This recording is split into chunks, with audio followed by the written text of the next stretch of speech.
Mommy told me my puppy ran away.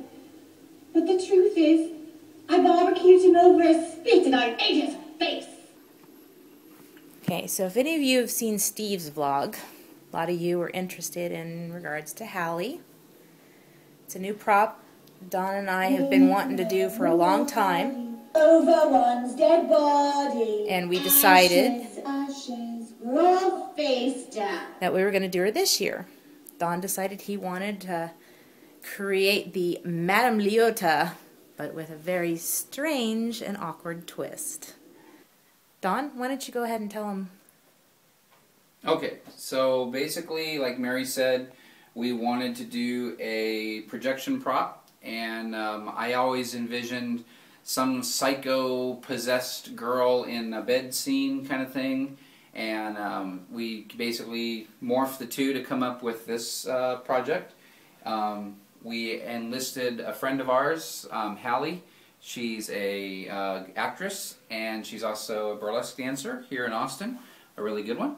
And she was gracious enough to allow us to film her for 2 days with and without makeup. We basically put her into a baklava, which covered all of her head except for her face, and we had her up against a wall, so she was kind of like this. I don't know if you can really kind of see what I'm doing here, but we had her up against the wall, and she had to stay perfectly still and run these nursery rhymes that Mary and I co-wrote together. We kind of took nursery rhymes that you heard from old children's nursery rhymes and put a little evil twist to them, a minted twist. And Hallie even ad-libbed some of her own, which are some of my favorite ones. My mummy and daddy told me if I was a good girl, they would take me to the circus to see lions, tigers, and clowns. I like clowns. Do you like clowns? Clowns are fun. They laugh and have painted faces. They can do fun things with big knives, like cut things up. I like cutting things. Want to see? She decided to use a British accent about halfway through, and we refilmed everything. It took about 2 days of filming to get it all done. We filmed her, like I said, once with the makeup, or without the makeup, excuse me, just straight, and then again with the makeup. So she had to run through all the lines twice and stay in that position, which was very difficult. And we ended up having to put it all into Final Cut Pro, and I morphed it all together, put in the cuts between her just looking around and to kind of break up so she wasn't just continually going. We put some breaks in there with her just kind of looking around the room and stuff, kind of to creep people out. And then Greg keyframed it all for us to pull it all together so the eyes and everything would match up. Mary carved out the wig head. That's just a piece of about 4 or 5 blocks of foam that she put together and actually carved out our own custom wig head. We had Hallie's facial dimensions that we kind of tried to get as close to so it would come as close to we could to her face and make the projection work, and kind of went back to what the Davis Graveyard had done and kind of used some of their ideas to make it work. And we think it turned out pretty good. We're pretty happy with it.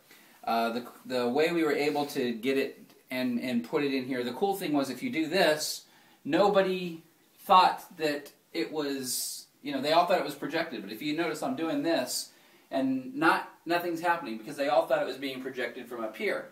What we figured out was that if we projected it from down below, we could get a nice, good, clean shot, and then nobody would actually walk into the room and break the beam, because you can walk all the way around the bed, completely around the bed, and not break the beam. And that was one of the trickiest things to figure out. And how to do that was I found this projector called the Ultra Projector. And this is it, and this is where we put it, right down here at the foot of her feet. The cool thing about this projector is there is no real moving parts. It's just an LED projector. It's very bright. There's no fan. There's no light in the back. It doesn't get hot, so we were able to cover it with the blanket and kind of tuck it in here and get the right angle and project the image. The The Ultra Projector itself allows you to put the file, the video file, right onto the projector. So there's no external, just a single plug to plug it in, and the sound output to hook up the speakers. That we just got some little computer speakers behind her. And it runs the video continuous loop, and it just ran all night long flawlessly. So really good investment. Like I said, it's completely quiet, very small. This is it right here. I mean, it's just this is it. What you see is what it is. If you want to get a close-up shot of this. I mean, this is the whole thing right here. There's nothing else to it. We've just got it mounted into a tripod mount that we bought and just screwed onto that board. Can you kind of see that? Yeah. And then we just got it in there and got it aimed properly and kind of wire tied it down with some plastic wire ties so that it would stay in position, which it has fallen out now. There we go. And that's how we did it. So that's the secret of the Hallie prop. It was just a projection. A lot of people thought we rear projected it, and that would have been cool. I have no idea how we could have done that myself. So we just went with what we could figure out, and it was very effective. It worked for what we were trying to do, and now it's time to take it apart so we can build something else for next year. All right, so special thanks to Hallie for helping us out. She also goes by Ruby Joule. She was a big part of this prop. We couldn't have done it without her. Rock-a-bye, baby, on the treetop. When the bar breaks, the cradle will fall. And down will come baby in a large splat, and the ants will come and